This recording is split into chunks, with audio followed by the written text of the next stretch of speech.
Bonsoir Laurent Wauquiez. Bonsoir. Soyez le bienvenu. Vous avez été ministre, vous êtes maintenant vice-président de l'UMP. Le chronomètre va s'enclencher pour un débat. Surtout député de Haute-Loire. Député de Haute-Loire. 20 minutes de débat, c'est à vous qu'il revient d'interpeller Arnaud Montebourg. Et je crois que vous souhaitez le faire d'abord sur les questions de protectionnisme. Oui. D'abord, la première chose que je voudrais dire, on a évidemment beaucoup parlé dans votre émission d'emploi et d'industrie. C'est des sujets que je connais. Ce ne sont pas des sujets faciles. Et c'est des sujets qui nécessitent beaucoup de modestie.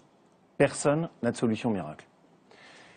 De ce point de vue, quand je regarde au fond ce que vous avez fait, ce qui me frappe, c'est le contraste entre vos paroles, ce que vous aviez dit, et ce qui a été la réalité de votre action. Vous avez été le centre de la démondialisation, vous avez fait beaucoup de promesses pendant votre campagne. Il y a un sujet sur lequel d'ailleurs on aurait pu travailler ensemble, qui est celui du protectionnisme européen, qui est un sujet qui me tient très à cœur. Et aujourd'hui, d'ailleurs, je trouve que l'émission l'a très bien montré, on a surtout le sentiment, au bout de 9 mois, que vous avez été beaucoup trop un marchand d'illusions. Et ce que je voudrais, c'est qu'à travers notre échange, l'échange de deux vues entre deux politiques, on puisse mesurer ce qui est la réalité concrète de votre travail. Et qu'on commence avec un thème qui nous est commun, celui du protectionnisme européen. Et pour commencer, un exemple très simple, BIC, qui a marqué tout le monde. Les fameux briquets BIC, sur lequel l'Europe, la Commission européenne, a décidé de faire sauter la totalité des mesures qui permettaient de s'assurer qu'on garde la production chez nous. Et que le résultat, on se retrouve aujourd'hui avec des briquets chinois qui ne respectent même pas les normes européennes et qui sont en train d'inonder le marché. Vous n'avez rien fait. Vous vous êtes juste contenté d'écrire une petite lettre à la Commission européenne. Et ce thème, pour moi, est très révélateur. Beaucoup de propositions, beaucoup d'agitation, mais très peu de travail concret. Là où on vous attendait, c'était sur Bruxelles. Là où on vous attendait, c'était pour poursuivre le travail qu'on avait enclenché sur le principe de réciprocité. Là où on était en droit de vous attendre, c'est sur ce travail de fond. Et au fond, les téléspectateurs, les Français, quand on vous regarde, on peut se dire, quand on enlève la marinière, symbole auquel vous êtes très attaché, il ne reste pas grand-chose. Et c'est ce malaise-là que j'éprouve quand je regarde la réalité de votre action, avec encore une fois pourtant des thèmes sur lesquels on aurait pu travailler ensemble. Réponse d'Arnaud Montebourg. Je voudrais dire à Laurent Wauquiez que d'abord, c'est un sujet difficile mais qui est assez clair. Nous avons affaire à une Europe ultralibérale avec des dirigeants politiques issus du parti qui est le vôtre, qui défendent exactement le contraire de ce que vous venez de professer à l'instant, ce qui est plutôt à votre honneur et à votre avantage. Monsieur Karel de Gucht, qui est le commissaire européen au commerce extérieur, est celui qui, en effet, prend ou dispose de moyens, puisque c'est une attribution quasi régalienne de la Commission européenne, des mesures de barrières douanières pour protéger contre les atteintes à nos intérêts industriels européens. Le gouvernement français a quand même, il faut le dire, engagé le débat au sein du Conseil des ministres de l'Industrie en disant, écoutez, maintenant, et avec l'aide d'ailleurs de Michel Barnier, du commissaire européen à l'industrie, M. Tajani, qui a dit nous ne pouvons pas continuer à être aussi naïfs et nous devons commencer à réviser un certain nombre de nos positions. Mais avec quel résultat? Les premiers résultats sont intéressants. Bien sûr, BIC, et y compris d'ailleurs l'entreprise BIC qui nous a demandé d'ailleurs de la laisser agir, car finalement la réponse de M. de Gucht, le commissaire européen, a été assez ouverte pour d'autres mesures que BIC a demandées. Mais en dehors du BIC, il y a eu des mesures qui ont été prises. C'est la première fois d'ailleurs qu'une enquête vient d'être ouverte pour contrôler l'importation des panneaux photovoltaïques chinois et de prendre des mesures éventuellement anti-dumping. D'accord avec ça, Laurent Wauquiez, les panneaux, il y a eu une avancée? C'est une demande franco-allemande. Non, pour l'instant, il n'y a rien. Si on prend juste la réalité du travail qui a été fait, nous avions obtenu qu'il y ait un principe de réciprocité. La Commission européenne avait mis pour la première fois sur la table le principe qu'on puisse moduler nos marchés publics.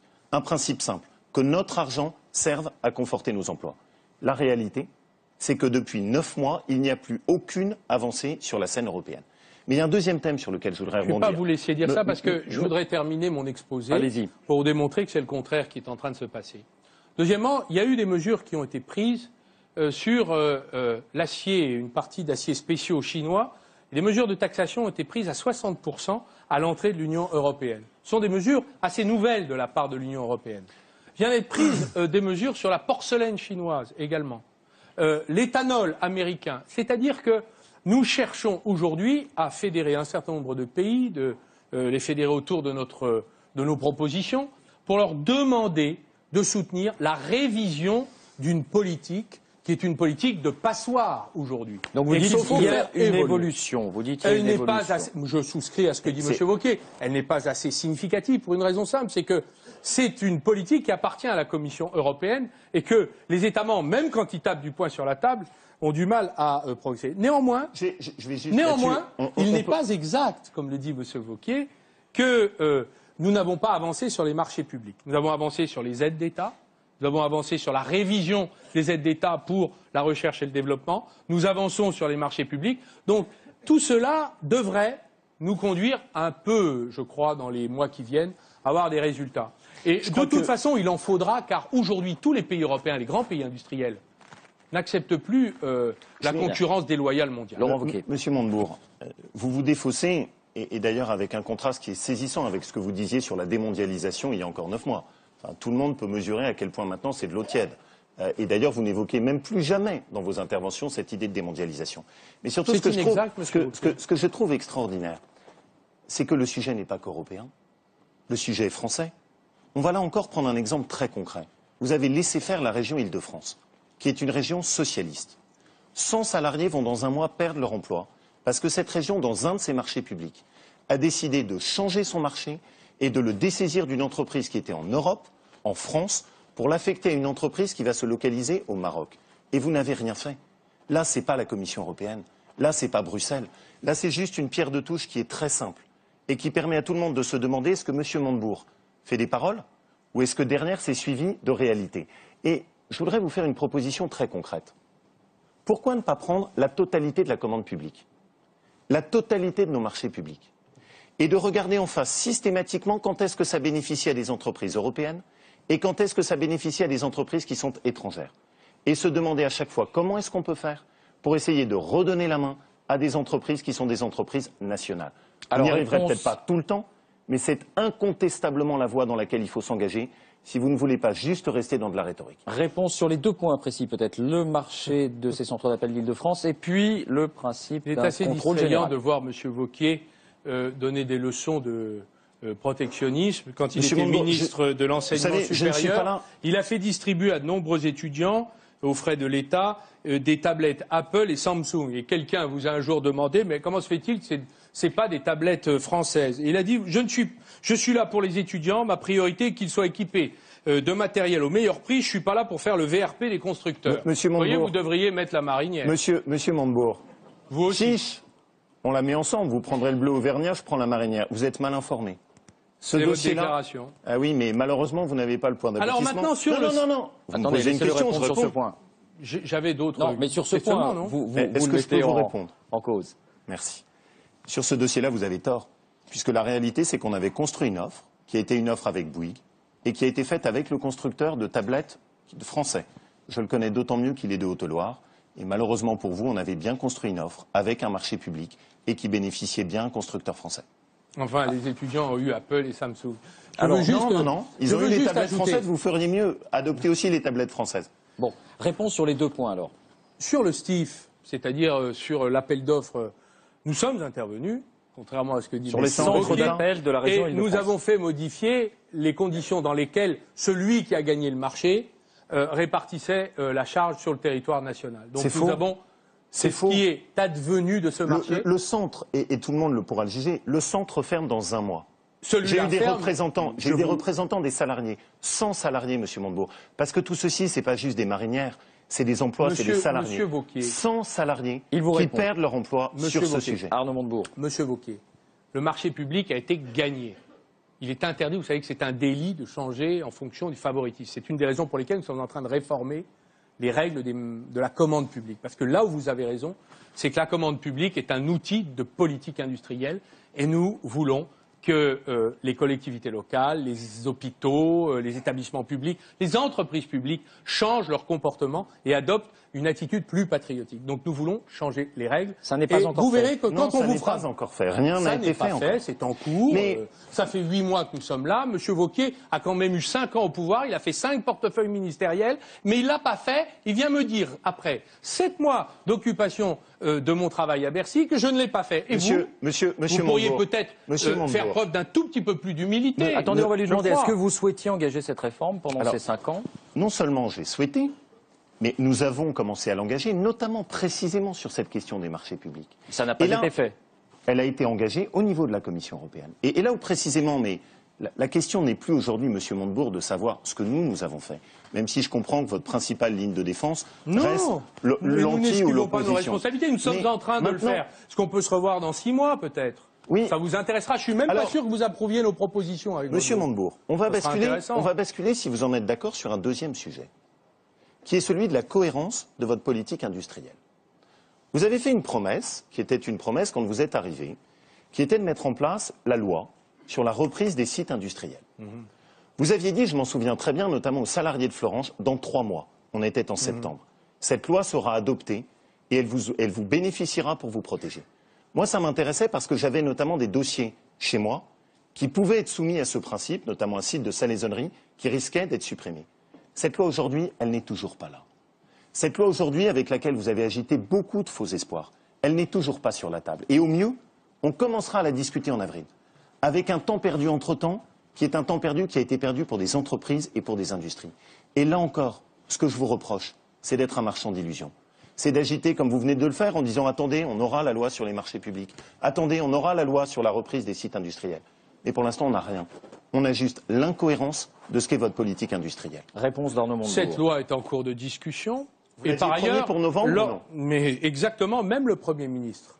Et c'est la CFDT et M. Chérec qui a demandé, en raison de l'accord et de la discussion au sujet de l'accord qui est sorti le 11 janvier, qui a demandé son retrait de l'ordre du jour parlementaire car il souhaitait. Après l'Europe, c'est la CFDT qui est responsable. Non, ce n'est pas la CFDT, c'est qu'il y a un accord qui a été noué avec l'ensemble des partenaires sociaux qui ont souhaité discuter de ce projet. Et d'ailleurs, il y a des conclusions dans l'accord du 11 janvier qui incitent fortement, en effet, et c'est intéressant que, à la fois le patronat, comme les organisations syndicales, aient pu signer et paraffer un accord ensemble pour dire qu'ils souhaitaient cet élément-là. Donc nous avons, c'est vrai, respecté le dialogue social, car les partenaires sociaux nous l'ont demandé. Et il y a un désaccord, d'ailleurs, du patronat sur ce texte. Mais ce texte, aujourd'hui, est en discussion avec le président de la Commission économique de l'Assemblée nationale, M. Brottes. Nous y travaillons ensemble et il s'appliquera, selon les modalités, d'ailleurs, je suis sûr que vous aurez des choses à y ajouter, et il s'appliquera dans des conditions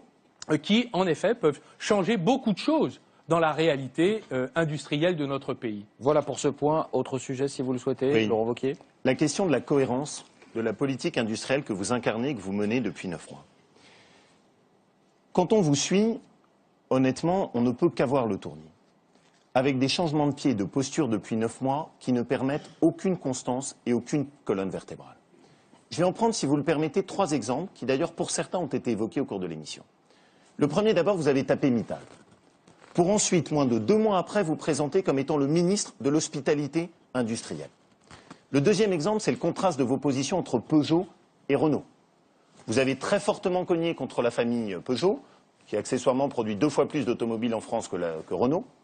Et en revanche, là maintenant, sur le plan de Renault, vous le cautionnez, comme s'il n'y avait pas de problème. Ça, effectivement, il y a eu réponse tout à l'heure. Bien sûr. Sur le premier Et point, on va l'évoquer. Le dernier point. Vous mettez, quand vous arrivez, 15 milliards. 15 milliards de charges supplémentaires sur les entreprises. Pour ensuite venir et nous dire, non, mais vous n'avez rien compris. En fait, ce qu'il faut pour garder les emplois chez nous, c'est alléger les charges. Et ensuite, maintenant, vous présentez un pacte de compétitivité, disant non, finalement, on a mis 15 milliards d'euros de charges supplémentaires, mais on va faire un pacte de compétitivité pour alléger les charges sur les entreprises. La réalité, c'est qu'il n'y a aucun cap. Vous allez là où vont les caméras, vous allez là où il y a des sujets médiatiques, mais il n'y a aucune constance dans votre politique industrielle. Commençons, si vous le voulez, par le troisième point. Oui, c'est le point on le en plus a pas intéressant. Du tout parlé. Le choix que nous avons fait de rééquilibrer la fiscalité entre les petites entreprises qui étaient surfiscalisées lorsque vous étiez au pouvoir depuis une dizaine d'années, et les grands groupes qui étaient sous-fiscalisés par rapport à la richesse qu'elles portaient, qu'elles produisaient. Nous avons fait le choix, en effet, de relever la fiscalité sur les grandes entreprises qui ne cotisaient pas suffisamment au redressement des finances publiques. Je vous rappelle, M. Wauquiez, que votre gouvernement laisse 565 milliards de dettes supplémentaires entre 2007 et 2012. C'est-à-dire un fardeau insoutenable et que nous sommes obligés, en effet, de régler le problème. Nous payons 50 milliards d'intérêts chaque mois à nos créanciers. Félicitations, M. Wauquiez, nous réparons vos dégâts. Alors, vous le permettez? Monsieur Montebourg. Bon, et je termine, si vous me le permettez, Monsieur Vous répondrez sur la dette. Vous répondrez. Je sais que c'est pas agréable, mais si nous sommes, vous savez, c'est pas très agréable d'aller chercher de la fiscalité et des impôts, mais nous sommes obligés de le faire, ne serait-ce que pour que la France ne soit pas les pieds et poings liés auprès des marchés sur la financiers. politique fiscale, Arnaud Sur la Montebourg, s'il vous politique plaît. Vous fiscale, donc répondrez, nous Laurent avons, Wauquiez, c'est vrai, demandé aux grands groupes de faire un effort. Et le pacte de compétitivité, il va être très utile pour les millions d'entreprises, petites, moyennes, grosses moyennes, et les entreprises unipersonnelles qui vont bénéficier de ce pacte de compétitivité et de ce crédit d'impôt, cette diminution des charges. Donc vous dites que ce n'est pas les mêmes. C'est pas les mêmes. Heureusement d'ailleurs, et nous l'avons conçu comme ça, c'est un pacte qui a pour objectif d'améliorer les marges des entreprises qui sont très dégradées. Ça aussi, nous l'avons hérité. Excusez-moi de le rappeler, je ne veux pas vous incommoder, monsieur. D'accord ou pas d'accord? Les mêmes ou pas les mêmes? Ne vous inquiétez pas, même un ton un peu fat ne m'accommode pas, monsieur Montebourg. De ce point de vue, là encore, quel contraste dans votre discours. Vous venez de dire, on va mettre et on a mis des charges supplémentaires sur les grands groupes. Mais du coup, ça signifie que pour vous, les salariés qui sont licenciés chez Peugeot, les salariés qui sont licenciés chez Renault, les salariés de Florange qui sont licenciés, les salariés de Sanofi, eux, il n'y a pas de souci. Eux, ils peuvent perdre leurs emplois à cause des charges supplémentaires que vous avez ajoutées. Et la deuxième chose, qui est pour moi le point d'interrogation principal sur votre politique, c'est que ce n'est pas vous qui épongez les dettes. Vous faites éponger les dettes par les Français et par les entreprises en détruisant les emplois. Ce sont les classes moyennes auxquelles vous avez fait le choix de faire payer vos impôts supplémentaires. Ce sont l'ensemble des entreprises, avec derrière les destructions d'emplois qui y sont liées, auxquelles vous faites payer vos choix. Et quand vous plaidez pour le modèle français que vous êtes en train de défendre, c'est quoi? C'est plus d'impôts, à bas les entrepreneurs, vive les nationalisations. Bon courage pour défendre le Made in France avec ce type de discours. D'abord, M. Wauquiez parle de la fiscalité. La fiscalité, aujourd'hui, nous avons veillé dans une loi de finances juste à ce qu'elle ne frappe que les classes supérieures. Vous défendez les classes moyennes, vous en faites votre marketing politique. D'abord, vous n'avez pas le monopole des classes moyennes. Tout le monde n'est pas dans le marketing politique. Non, mais vous en faites une sorte de marque de fabrique Wauquiez, si j'ose dire. C'est-à-dire, vous avez fait un livre sur les classes moyennes, etc. Mais toute la politique que vous avez menée... Pour vous, la politique, c'est du marketing? Est-ce que je peux... C'est ça? Pour vous, c'est la démondialisation, c'était du marketing? C'est-à-dire que vous avez mis vos convictions pendant un temps, et puis après, une fois que le temps du marketing est passé, boum, on passe à autre chose? C'est ça pour vous, la politique? Je voulais juste terminer en expliquant que M. Wauquiez défend les classes moyennes. C'est son leitmotiv. C'est mes convictions. En permanence. Mais toute la politique qu'il a menée lorsqu'il était 5 ou 6 fois ministre, c'était pour les classes supérieures. Et c'est donc un curieux contraste. Ce que nous avons fait, nous avons protégé les classes moyennes, les classes populaires, c'est-à-dire ceux qui sont les plus en difficulté vis-à-vis du pouvoir d'achat aujourd'hui. Nous les avons épargnés, puisque 90% de l'effort pèsera sur 10% des contribuables qui sont situés, c'est vrai, en haut des revenus. C'est un effort qui, je crois, mériterait d'être salué. Car c'est un effort qui n'a pas été le vôtre. Vous, c'était 90% des cadeaux pour les 10% les plus aisés. Et vous faites des livres sur les classes moyennes. Enfin, pardonnez-moi, pendant ce temps. Mais c'est un pur mensonge. Alors l'avantage, c'est que maintenant, sur ce genre d'émission, vous pouvez juger. Vous jugerez si la répartition de l'effort fiscal dont parle M. Montebourg est répartie à 90% sur les plus riches et 10% sur les classes moyennes. Quand vous augmentez l'impôt sur le revenu, quand vous faites sauter les heures supplémentaires, quand vous remettez en cause la participation et l'intéressement, quand vous demandez des efforts supplémentaires aux retraités, tout ça, c'est les plus riches pour vous? C'est eux qui sont les seuls auxquels vous demandez des fardeaux? Comment osez-vous soutenir un seul instant que 90% de l'effort a été demandé à 10%? C'est un pur mensonge. Et vous le savez très bien. L'essentiel de l'effort fiscal est concentré aujourd'hui sur les classes moyennes, d'autant que toute une partie des mesures que vous aviez prévues ont sauté. Mais je voudrais juste, si vous me le permettez... Il reste 1 minute, donc ça sera bref, mais allez-y. Je voudrais juste, si vous me le permettez, finir sur une dernière chose. Ce qui, au fond, me choque le plus, c'est la somme des faux espoirs que vous avez semés depuis 9 mois et la somme des déceptions que vous récoltez aujourd'hui. La somme des discours que vous avez tenus à des salariés dans des entreprises qui étaient en difficulté, dans lesquelles vous les avez bernés, dans lesquelles vous leur avez raconté n'importe quoi, et qui aujourd'hui se retrouvent déçus. C'est les salariés de Doux, qui se sont eux-mêmes appelés les oubliés de Montebourg. Ce sont les salariés de Virgin, qui apprécieront de perdre leur emploi dans le même temps où vous avez chez vous installé Amazon. Ce sont les salariés de Florange, auxquels vous avez apporté des pains au chocolat en leur disant « vous inquiétez pas, je sors la nationalisation », alors que vous saviez très bien que ni François Hollande, ni Jean-Marc Ayrault ne vous suivaient. Et là-dessus, oui, il y a une vraie différence de politique. Moi, ma politique, M. Montebourg, ce n'est pas du marketing. Moi, ce n'est pas de l'agitation de bras. Je ne prétends pas qu'on a tout bien fait, loin s'en faut, pendant 5 ans. Mais ce que je ne comprends pas, c'est comment celui qui, pour moi, était un homme honnête, avec lequel j'avais travaillé, par exemple, sur des dossiers comme le Jabi, s'est transmué en un ministre qui a renié toutes ses convictions et qui raconte aujourd'hui des sornettes et est devenu un marchand d'illusions. Et ça, je trouve ça dommage. Le gong a sonné, c'est la règle du débat. Arnaud Montebourg, vous répondez. Dans ce tissu d'attaques personnelles, d'ailleurs assez déplacées et désobligeantes, je voudrais vous dire, Monsieur Wauquiez, que toute la journée, je reçois des syndicats, des salariés. Nous regardons la situation telle qu'elle est. Nous faisons des propositions, des solutions difficiles. 1900 entreprises en difficulté. Nous le faisons avec sincérité. Nous regardons les problèmes. Là où nous pouvons, nous disons que nous pouvons. Parfois, ça ne marche pas. C'était le cas de Florange. Là où nous ne pouvons pas, nous disons là, on ne pourra pas. Vous avez dit tout à l'heure, les licenciements de Renault. Il n'y a pas de licenciement à Renault. Vous savez pourquoi? Parce que nous l'avons exigé. Et ce n'est pas des fausses promesses. Vous savez pourquoi nous avons exigé cela? Parce que nous avons vécu le traumatisme sur Peugeot. 7000 emplois qui disparaissent du tissu économique et vous considérez que c'est une anecdote. Mais c'est mieux et vous vous des dites, licenciements. bravo, et vous vous dites bravo, c'est grâce à moi. Mais là, dans vos dossiers, il y a des dossiers Monsieur de haute Wauquiez, je voudrais vous dire juste une petite chose. Quand vous avez le choix entre des licenciements et pas de licenciements, qu'est-ce que vous feriez à ma place? Eh bien, Monsieur Montebourg, Quand vous avez le choix entre un plan de licenciement et le gel des embauches, qu'est-ce que vous feriez à ma place? Je préférais l'élu qui faisait preuve de beaucoup plus de volontarisme, mais il est vrai que c'était celui de la campagne électorale qui racontait malheureusement beaucoup de sornettes. Et c'est parce que vous avez semé beaucoup d'illusions qu'aujourd'hui vous décevez énormément. Réponse Monsieur d'Arnaud Montebourg, Wauquiez, et puis ce sera je terminé. voudrais vous dire, comme on dit dans mon pays, c'est à la fin de la foire qu'on compte les bouses. C'est à la fin du parcours que j'accepterai vos critiques. Mais pour l'instant, je ne les accepte pas. Je les trouve d'ailleurs parfaitement immodestes au regard de votre bilan, qui est accablant, Monsieur Wauquiez. Monsieur Montebourg. Et d'ailleurs, je vais vous dire, les Français le savent, car ils vous ont renvoyé dans l'opposition. Monsieur, On va s'arrêter là. je rajouterai juste un tout petit point. Alors Arnaud Montebourg rajoutera un mot lui aussi. Si vous le souhaitez. Allez-y. Ce n'est pas une foire. C'est un sujet qui est un sujet sérieux, où ceux avec lesquels vous jouez, ce sont des salariés, ce sont des entreprises et ce sont des économies. Et c'est ça que je dénonce chez vous, parce que ce n'est pas ma conception de la politique. Tous les jours, Monsieur Wauquiez, tous les jours, partout en France, avec les commissaires au redressement productif, avec mon équipe, avec le CIRI, nous nous battons pour trouver des solutions. Je n'ai pas la mémoire ou le souvenir qu'à un moment ou un autre, j'ai pu mentir à l'un d'entre eux. Vous savez pourquoi? Parce que la sanction arrive vite. Et pour l'instant, vous voyez, Monsieur Wauquiez, et vous, oui, je leur dis. Vous le direz aux salariés de Florange. Ils le savent. Parce qu'ils savent que vous leur avez exactement. Ils savent exactement la situation. Et d'ailleurs, je voudrais vous dire, dans ce travail difficile que nous faisons, nous avons besoin, je vous le dis, plutôt que de polémique, d'unité, de respect mutuel. Parce qu'on a besoin aussi de gens comme vous sur le terrain pour sortir des dossiers. Il y en a eu d'ailleurs dans votre département. Là aussi, nous avons fait ce que nous avons pu. Mais l'essentiel pour moi, c'est de garder l'outil industriel. Même s'il y a des sacrifices, que des personnes perdent leur emploi, l'essentiel, c'est qu'on garde quelque chose en état de marche. C'est la stratégie à l'allemande. Nous l'avons fait partout et nous continuerons à le faire.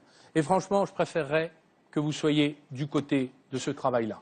Je vous l'ai dit. Plutôt que du dénigrement personnel. Je vous laisse continuer un peu, hein, mais ça va s'arrêter. Je vous l'ai dit. J'ai terminé pour ma part. Et du coup, vous pliez vos dossiers? Oui. Quelle formidable arrogance. Je vous dirais juste une petite chose. C'est que sur le protectionnisme européen, nous sommes parfaitement prêts à travailler. La seule chose, c'est qu'il ne faut pas que ce soit des mots. Il faut que ça s'incarne dans les faits. On a déjà eu ce débat tout à l'heure. Merci Laurent Wauquiez d'être, une fois n'est pas coutume, c'est vous qui terminez, mais Arnaud Montebourg, si vous souhaitez rajouter un mot. Le redressement industriel de notre pays, son renouveau, passe par l'unité des Français. Mon travail consiste à rassembler les Français, quels qu'ils soient, quelle que soit leur place dans la société, où qu'ils se trouvent. C'est difficile, la soirée le démontre, mais c'est nécessaire. C'est le moyen de construire, en quelque sorte, le renouveau de notre industrie. Nous n'y arriverons pas si nous n'avons pas un tant soit peu d'esprit patriotique, de préférer certaines choses plutôt que d'autres, de changer nos comportements, d'attitude. Et la parole que vous critiquez, eh bien, c'est la parole qui change le monde, change le comportement, change la vision du monde. Et cette parole, elle doit être suivie d'actes. c'est l'esprit dans lequel je travaille, avec le plus d'humilité possible. C'est dit. Merci Laurent Wauquiez. Merci. D'avoir participé à ce débat qui était globalement d'un bon niveau, disons-le quand même. On se dirige vers la conclusion de cette émission. Sophie Pédère, Hélène Jouan et Franz-Olivier Gisbert vont nous rejoindre. Merci.